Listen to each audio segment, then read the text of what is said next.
I could have put crooked Hillary in I respected jail. that you didn't, because what you said was it would be bad for the country. No, I couldn't even imagine. You have, more importantly, the wife of the President of the United States of America going into jail. And if you ever saw when I'd say something about her, they'd all say, I didn't say it. I never said it. They say, lock her up, lock her up.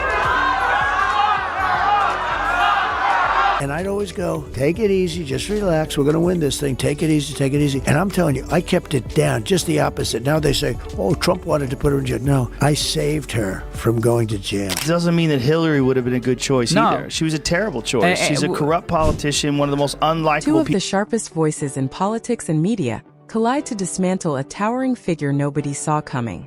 Joe Rogan and Donald Trump deliver a relentless takedown of Hillary Clinton, exposing the cracks beneath her polished image. No holding back, no filter, just brutal truths about scandals, missteps, and mischances. This isn't just a roast. It's the unraveling of a legacy that's far messier and more flawed than the story she's tried to sell for decades. And I don't want Hillary Clinton to win. I think she's ridiculously awful, too. I think a lot of people really disliked Hillary. They should. She got a shitload of money from banks. She's completely full of she didn't like gay marriage till 2013. She didn't agree with gay marriage till 2013. Like, what are you, a dinosaur? Like, what the is wrong with you? Why would you even care? 'Cause she's not real. She didn't care. She just. Joe Rogan or President Donald Trump any Hillary Clinton ko target kardi. Huek ac siasi tabahi machadi hai jo narmi ko chode kar jishi dur daras jaga chali jane par majbur kar dedi hai. Joe Rogan is mammal ko ektimis dar talk show host ki taranai lida jo peli esi tire sawal pesh karda ho. Baki wo esi ekbari wazan ki jang jai se lida hai jahan mukabla karnwala apna mouthguard bul gaya ho. Wo taluna karda hai. Dalilan kazor dar damake karda hai. Or ace tez nazarai pesh karda hai jo uski wafadaran ko bi piche hatan par majbur kar dit hain. Rogan ko jishi bi mozo ko tot kar rock din ka huner hai. Bina jishi cheese kaomi the kai. Wo Hillary kasiasi safar ko galtian chu kan, or PR ka afatown kiek ac film banata hai jo jishi comedy show kalek hat ko bi sharminda karda. Han wo waki wo bak kahiti. Han wo waki wo bak kahiti jabas and katify kaber main kaham deka wo margaya. Or furus par hansabi. Yibat jishi insan kalia samajna mushkil hai ka isakais hosakta hai. Ways jis tarikes iwa. For 30 years, you've been in a position to make a difference. So why haven't you done more in the last 15 or 20 years? You were heavily involved, excuse me, my turn. You've been deeply engaged in every part of this country's affairs. And yes, you do have experience. The one thing I'll admit you have over me is experience, but unfortunately it's bad experience because what you've done hasn't worked out well. If you say that I use steel or something else to block you from acting fine, I wouldn't mind. If you're enjoying this video, please subscribe to the channel and hit the bell icon. Then there's Donald Trump. Not just the current president of the United States, but a man who roasts like it's his second full-time job. Trump doesn't go for subtle surgical strikes. He goes full flamethrower. Where Rogan carefully breaks things down, Trump blows them up. He doesn't just bring up Hillary's 2016 loss. He turns it into an entire comedy show. He portrays her as the political version of a computer stuck in safe mode, only able to run the same outdated programs. Every decision, every strategy, every attempt, every move Hillary makes to stay relevant becomes ammunition in Trump's relentless attack. He has a way of reminding everyone that her biggest achievement might just be making losing to him seem like an Olympic sport. One loophole he exploited was claiming $1 billion loss to avoid paying taxes. Did you use that $916 million loss to avoid paying personal federal income taxes? Of course I did. And so do most of her donors. I know many of her donors. They pay huge amounts of taxes. I absolutely used that loss, and so did Warren Buffett, George Soros, and many others who donate to Hillary. She complains that Donald Trump took advantage of the tax code, but why didn't she change it when she was a senator? The truth is she didn't because all her friends took the same advantage. Yes, the tax code has provisions that could be changed, but she won't do it because teach. Rogan attacks her credibility by pointing out how her public positions seem less about genuine growth and more like a constantly recalculating GPS. He highlights the infamous email scandal as the kind of mistake you'd expect from someone who thought delete was a security strategy. He mocks her attempts to appear relatable, noting they feel like they were tested in a corporate lab. When she tries to connect with everyday Americans, it comes across less like real empathy and more like a marketing campaign that forgot to consult anyone outside the political bubble. I'm sure the Clintons were involved at some point, maybe Bill himself. Meanwhile, Trump treats the whole thing like a grand victory lap. He recalls the debates as if they were sporting events where the score was never even close. He replays the night of the election in slow motion, showing Hillary's blue wall crumbling to rubble. He mocks her post-election book tours and public appearances, framing them like a never-ending therapy session aired for the whole country to see. For Trump, Hillary isn't just a former opponent. She's a permanent warning about what happens when political arrogance meets electoral reality. Fact-check him? Fact-check him in real time. At the first debate, millions of people fact-checked.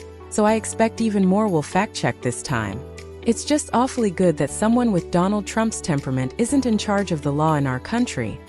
Otherwise, Secretary Clinton, you'd be in jail. Rogan digs deep into Hillary's record, from her Senate days to her time as Secretary of State, laying out a trail of decisions that aged like milk left out in the sun. He doesn't just mention Benghazi. He unpacks it, showing how it became a symbol of mismanagement and bad judgment. He highlights her speeches to Wall Street bankers, pointing out how the gap between her public promises and private assurances turned her into the poster child for political doublespeak. Rogan's style is to get the Trump doubles down on his image by painting Hillary as the perfect example of the political establishment, a politician who talks about change but only delivers more bureaucracy. He mocks her campaign slogans, twisting them into jokes that would be better suited for a cheap t-shirt than a serious political rally. He doesn't hold back on personal digs, but every insult comes with a reminder that she lost to him. A fact he reveals like a magician pulling the same trick repeatedly, because the crowd just can't get enough. Rogan also tackles Hillary's handling of the media, portraying her as so rehearsed and overmanaged that any hint of spontaneity might cause her to short-circuit. He mocks her awkward campaign moments, from candid backstage photos to speeches that sound like they were crafted by committee. He points out how her attempts to seem modern and relatable often backfire spectacularly, creating memes faster than votes. Rogan's skill lies in turning these moments from isolated blunders into signs of a bigger disconnect between her and the public. Trump, meanwhile, isn't interested in analysis. He's all about entertainment. His roasts are blunt and unforgettable.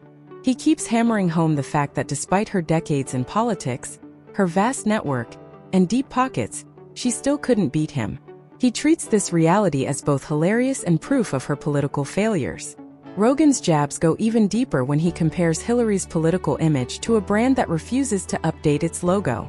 He discusses how she tried to capitalize on progressive movements while sticking to the old establishment playbook. The result, he argues, was a candidate who managed to alienate both the energized base and the cautious middle. Rogan's unique ability to mix sharp political insight with comedy. Rogan's roast is both sharp and surprisingly informative. For example, he references the investigation into Hillary's emails. 110 emails and 52 chains were found by the owning agency to con. Trump's part is pure showmanship. He isn't there to inform. He's there to entertain and dominate. Every line is a power move. Every insult a reminder that he holds the championship belt from their political battle. He mocks her high-profile supporters, suggesting their endorsements hurt more than helped. He highlights that even with the full backing of the media, Hollywood, and the Democratic machine, she still lost. For Trump, that's the ultimate punchline in modern politics, and he delivers it like a stand-up comedian who knows the crowd is hanging on every word. Rogan wraps up by pointing out that Hillary's relevance today lives more in punchlines than policy debates, a source of bitter amusement given how long she's been refusing to read the room. Trump finishes his attack by portraying Hillary as the ultimate what could have been story, except in his telling, it's more like what never should have been. He closes on a victorious note, making sure everyone remembers who came out on top. He says, November 5th will be the most important day, in my opinion, in the history of our country. If this country goes the wrong way with this election, I think it's doomed. When asked about his biggest challenge in being elected, he responds, they've weaponized government. They're vicious people. I could have done what they did to Hillary Clinton. He references how she got a subpoena from Congress and then destroyed everything, an act that would land anyone else in jail for years, especially a private citizen. But she got away with it. He destroyed everything, Trump said. And I thought, wouldn't it be terrible to have the wife of a president or a former president going to prison? And I meant that. I think it would be terrible. If there's one thing both Rogan and Trump agree on in their roasts, it's that Hillary Clinton's political legacy isn't about breaking new ground. It's about stumbling over the very path she tried to build. This roast isn't just comedy, it's a tea. For anyone watching, it's a stark reminder. When these two aim at the same target, there's no bouncing back. Only the echo of laughter and a slow fade into irrelevance. Hillary Clinton's political brand has become like vintage wine. Something people keep on the shelf to show they have taste, but no one actually drinks. Trump doubles down with relentless confidence, tearing her apart and turning her long-winded talking points into overinflated balloons just waiting to pop.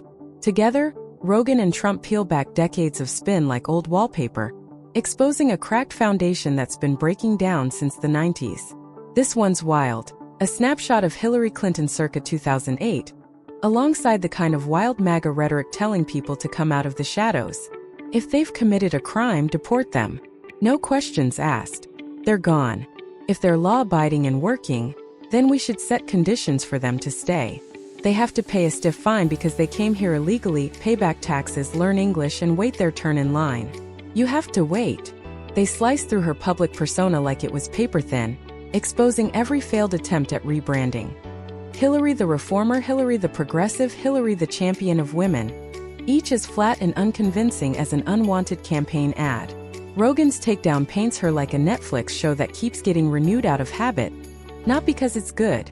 Trump's roast compares her to the political version of Windows Vista, a system that promised everything but delivered pop-up errors and crashes at the worst possible moments. The attacks keep coming, hitting her record like a punching bag long overdue for retirement. Rogan points out how her supposed evolution is just a... Rogan describes her supposed evolution as little more than a series of costume changes, switching from power suits to relatable grandma cardigans, without ever changing the underlying script. Trump takes it further by casting her as the permanent endorse. Just when it seems they've said it all, they both go for the jugular, tearing down her entire legacy into a cautionary tale. It's not that Hillary would have been a good choice either, far from it. She was a terrible choice, a corrupt politician, and one of the most unlikable people ever to run for office.